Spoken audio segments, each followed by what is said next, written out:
What is going on, beautiful people? Welcome to another episode of the Narcissists Code. I'm your favorite self-aware narcissist, Mr. Lee Hammock, better known as Mental Illness, across all social media platforms. If this is your first time seeing my face or hearing my voice, I'm a clinically diagnosed narcissist, and I use my platform on social media to raise awareness for NPD, get more people into therapy, and also validate the victims, survivors, and thrivers of said disorder, said toxic people, said toxic traits, and things of that nature. Everybody's not a narcissist, but people are toxic, y'all.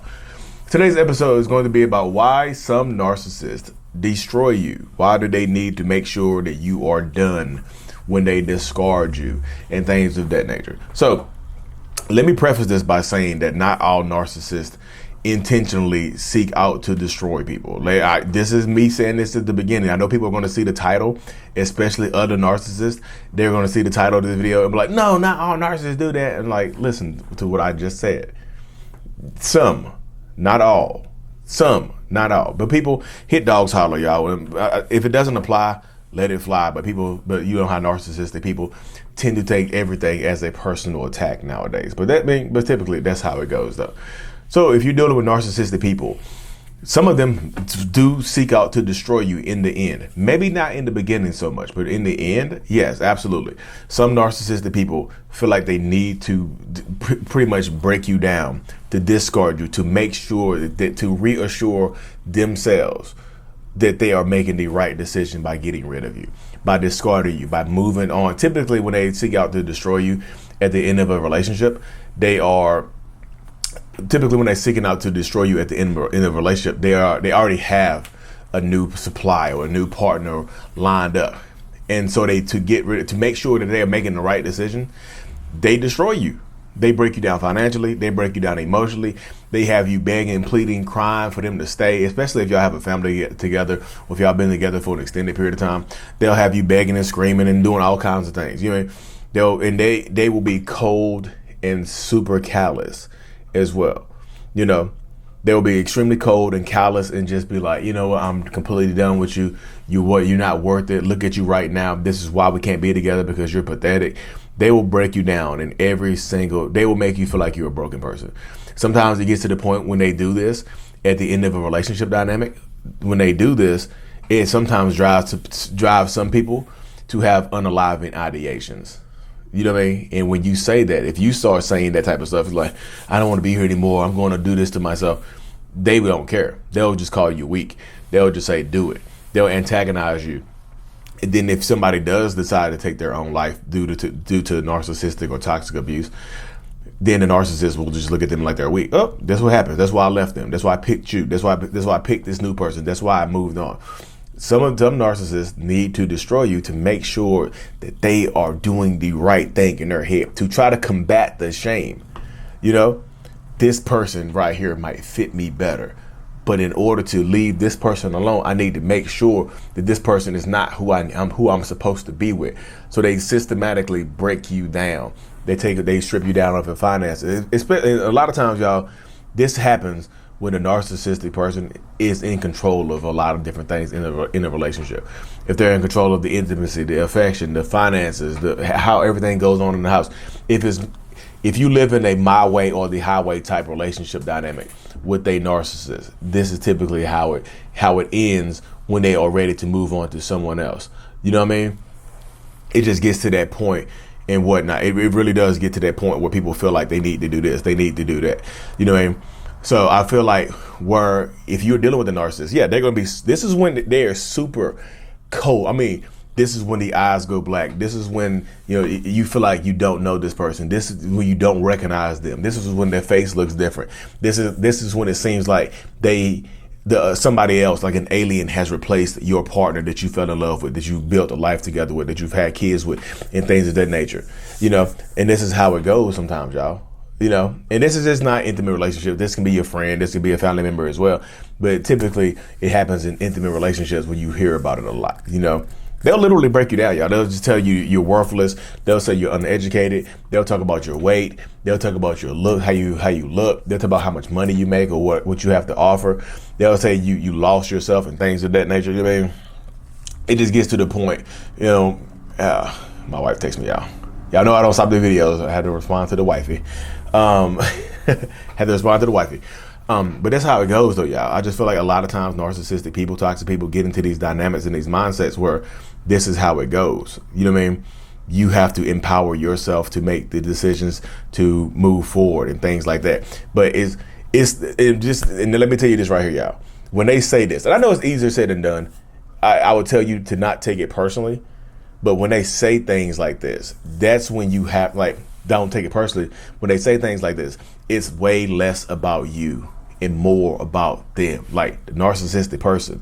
And this is me speaking from, like, internally as a narcissist myself. Have I discarded? I know people go ask, have you discarded somebody like this? Me personally, I haven't discarded. Have I? Let me see. Let me go back into my relationship Rolodex real quick to see if I've actually done this to somebody like this and being cold and callous. I've been cold at the end of relationships before. Not to the point where I completely destroyed the person, but to the point where I just felt like I reassured myself that I was making the right decision by moving on to someone else. You know what I mean? I'm pretty sure I did something like that to my son's mom, but I didn't completely destroy her because I still had to deal with her because we have a son together. You know what I mean? We're cool now. You know what I mean? A lot of people asking me, have I reached back into the past and apologized to anybody I've hurt? My oldest son's mom, Tanisha, I definitely have reached out and apologized to Tanisha. I've actually had good conversations with Tanisha Forbes McCullum. I've definitely had good conversations with her and whatnot. Let her know what's going on and apologize to her. But yeah, narcissistic people, they can be very cold and callous. Like I didn't destroy her. A lot of the stuff you say to yourself. A lot of times the narcissistic person, the destruction starts internally first. We break you down internally first. Inside of our minds, inside of their minds, they break you down internally first to the point where they strip you of your value. They kind of internally strip you of your humanity inside of our minds. You see what I'm saying? Well, if we can strip you of your humanity inside of our minds, then we feel like we made the right decision to move forward, whatever we wanted to do next. You know, like, this person fits me better. It's kind of like we're doing a comparing and contrast, a pros and cons list, but everything that you have goes into the cons list. I'm just telling you, I know a lot of people have experienced this before when they, like, you're boo-hoo crying or just screaming and yelling, fighting for your relationship, fighting for your marriage, fighting for your friendship, or whatever this is, whatever dynamic you have, whatever dynamic you experience, you're fighting and fighting and fighting, and they're just looking at you like they don't give a damn. They're just looking at you like they could not care less about what's going on. They're just looking at you like there's nothing, nothing to do. It's just so many moving pieces right there in that circumstance, in that situation. You know, I just feel like they're just staring at you, boohoo crying. And yes, some narcissistic people do feel something internally when they're breaking you down or they're destroying you. But, you know what I mean? They won't express it externally because it makes them feel weak. It makes them feel vulnerable. So, I mean, sometimes they'll hug you. And, you know, sometimes some destructions are not as bad as others. You know what I mean? Sometimes they don't completely break you down. Sometimes they'll hug you goodbye and they'll say somebody else fits them better, or sometimes they won't even tell you that they're moving on to somebody else. They won't even tell you that there's another person in the picture. They'll just move forward with whatever they have going on. They'll just do it. You know what I mean? They'll just move forward with their life. They'll just move forward with their dynamic. They'll just move forward with their new partner, whoever, you know, new family, whatever they have set up, you know, and they'll break you down, but they won't be completely vicious where there's no coming back. Because some narcissists have to deal with you if they want to be in their kids' lives, or they have a business with you or something like that, or they know they can't really get rid of you for good because y'all have interactions because you have a family together or whatever. You know, there's things that still need to be broken up and whatnot. You know what I mean? And very rarely at the end of a breakup would you see a narcissist that tries to be amicable with you unless they stand to lose, unless they are, you know, standing to lose something in this dynamic and whatnot. But like, it does get to the point where you have to empower yourself to determine what do you want to do next. Like what comes next for you in these situations, in these relationships. You know, what comes next for you? What do you see for yourself in the future? You know, because they're going to try to break you down, but like I said, try your hardest, y'all. I know it's easier said than done, but you absolutely have to try your hardest to not take this discard personally, because they're going to make it seem personal. They're probably going to say some hurtful, evil stuff to you. You're not good enough. You'll never be good enough. Blah blah blah. Boo boo boo beep beep beep. Somebody will beat you. Somebody will throw you on the floor. You see the movies where the partner is begging and pleading for the other person not to leave, and they just throw them onto the floor or something like that. That happens a lot right there. You know what I mean? It does happen, but like what do you want for yourself? What do you see for yourself in the future? What do you need? What are you going? What comes next for you in these relationship dynamics? You see what I'm saying? What is the next point of emphasis for you? I just feel like a lot of people have to understand that this is the way it goes. You know what I mean? This is the way it goes. This is what happens next for you. But again, y'all, this is like, it is up to a lot of people in these situations. To determine what comes next. They're going to break you down. They're going to try to destroy you. But like I said, try not to take it personally, because narcissists, they're trying to reassure themselves. Like, the more we can reassure ourselves, the less shame we feel for doing this, you know. But also sometimes, like, they'll blame you they'll also destroy you and blame you for the destruction. They'll blame you for the destruction of the relationship. You pushed me away. You pushed me into their arms. You did this. Blah, blah, blah. Boo, boo, boo, bee, bee, bee. Y'all, yeah. If you know me, you get it. You know what I mean? But anyways, y'all, thank you for tuning into another episode. If you haven't already, Self-Love Journal is available on Amazon. I Love Me, a Self-Love Journal by Lee Hammock, is available on Amazon. Check it out.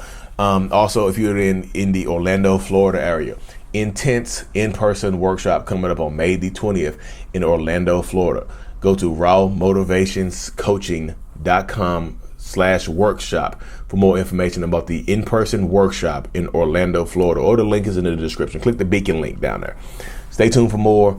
If you listen to this on Apple Music or Spotify, hit that 5 stars for me. We're like so close to 1,000 ratings on Amazon. Extending the podcast soon. Like and subscribe for more, y'all. And if you like, mental illness is out. Peace. Talking too much.